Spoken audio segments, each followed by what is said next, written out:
once I got into the history of these, I just fell in love with them. And that was 25 years ago, and here I am still doing it, today.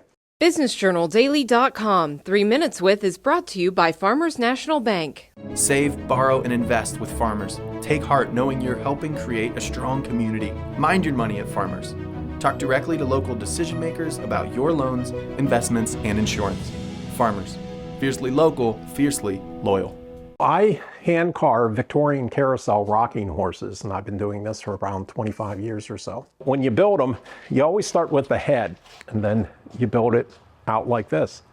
So this is how they would start, and then this is how they will end up. I always start with the ears, and so I'll just kind of lay out and kind of get a rough idea of where the jaw and where all of this comes. I always tell people there's a road map when you do them for as long as I've done.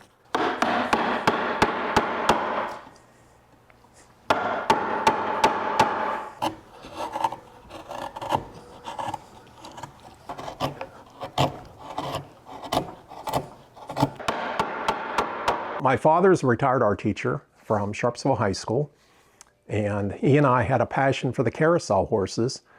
And we picked up a book and decided that'd be a fun father-son project that we could do together. And we built a carousel horse. Now, I'm no stranger to woodworking. I've been doing this for since I was little, 35 years or so. So building the horse wasn't a problem. But as far as carving, I had no idea. So we did that as a father-son. We did build a carousel horse. We were successful at that. And then along the way, I was looking for something smaller. I looked at something that I could kind of hone in on my skills, and I found this gentleman. He put a book out, and he's from England, Anthony Dew, and the book is called The Rocking Horse Maker. And I picked that book up and I leafed through it, and lo and behold, these are built just like a carousel horse. So I was really interested, and what I liked about this is I thought this is a lot smaller way that I could practice and hone in on my carving skills without wasting a lot of wood. And once I got into the history of these, I just fell in love with them. And that was 25 years ago, and here I am still doing it, today. These predate the carousel horses. They go clear back to the Middle Ages and even beyond. This is, I like to say, this is how kids learned how to ride horses at a very young age.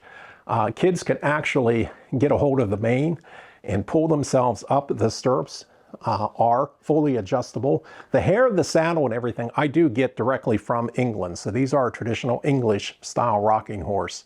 But this is real horsehair, so kids can actually get a hold of the mane and pull themselves up. They can also learn balance on a particular horse like this. So these are more or less, a training tool as well as a toy. These are all going to be future horses right here. So I'll take something like that, and I have all of my patterns. So depending on, what they're asking for, these are legs right here for medium rockers, or, I've got them for the gliders. I also do a glider as well where it slides back and forth. So I'll start with this, plane my wood down, start with my patterns, and come over here and start cutting them out on my bandsaw and cut the basic shape, like for instance a leg or neck muscles, and then start building the body.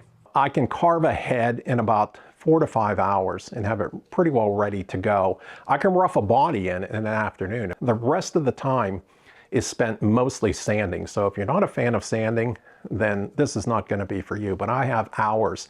So to complete a horse to this, where you see it right now, is roughly about 5 to 6 weeks. Traditionally, these are still done by hand.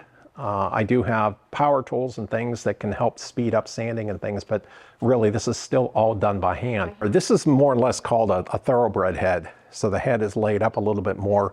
And then traditionally, this would be the English head, where it's sort of tucked down, which I like the thoroughbred. I like the ears standing up.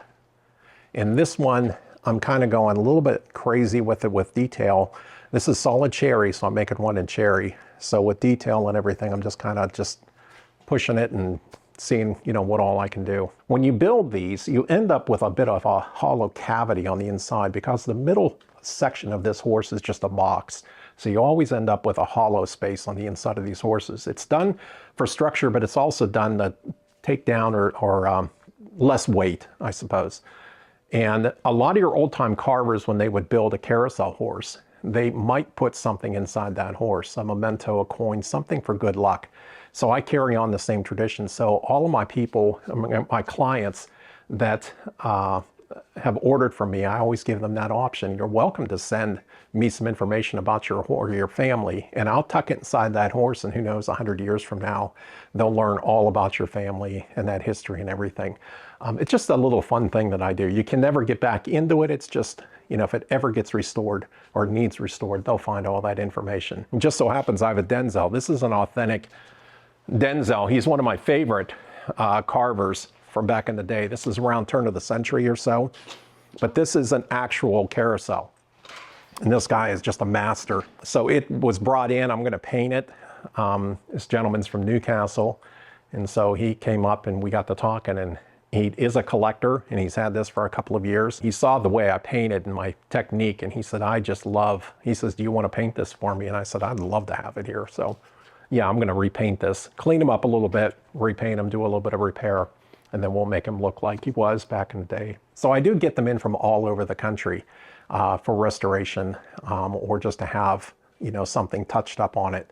This one came in, I'm gonna do a sympathetic restoration on that. And when I mean sympathetic, we're gonna just pretty much leave the leather alone. I'm gonna just touch up the hair, maybe do a new mane and tail on it, and we'll clean up the shellac that's on it and just make it look more presentable. This young lady came in from, I did work for her, for their family, about 5 years ago. They had an old horse that they had found and wanted restored. And I restored it for them. And then back in last spring, they reached out to me and said their daughter, Ivy, found this horse at a garage sale. And it was in bad shape, pretty rough, and she wanted to save it. So the family reached out to me and they said, would you be willing to work with her? She's interested in learning how to carve. And I said, absolutely. This is Bobo. So she lost Bobo a few years ago. And so when it came time to paint, they said, could you paint it to look like Bobo? So I did. I painted and laid out the markings as close as I could. And then she's going to come back down here eventually, and we're going to finish the horse together. I do love the restoration, and I wish I could get into more restoration. These, you see these all over England, all over Europe. This is nothing new. But over here in the States, they never really caught on. So there aren't a whole lot over here in the States. Some people that have them, you know, have hung on to them. But yeah, I'd like to get into more restoration, but I'm excited whenever I do get one in, you know, just to sort of study it and see. And there are so many builders. I have a book about this big that a gentleman compiled all of the builders over the centuries that used to build these. And they all have their own different unique way of doing them. And so hopefully maybe down the road, 100 years or so, somebody will be studying mine. BusinessJournalDaily.com 3 Minutes With is brought to you by Farmers National Bank. Save, borrow, and invest with Farmers. Take heart knowing you're helping create a strong community. Mind your money at Farmers. Talk directly to local decision makers about your loans, investments, and insurance. Farmers. Fiercely local, fiercely loyal.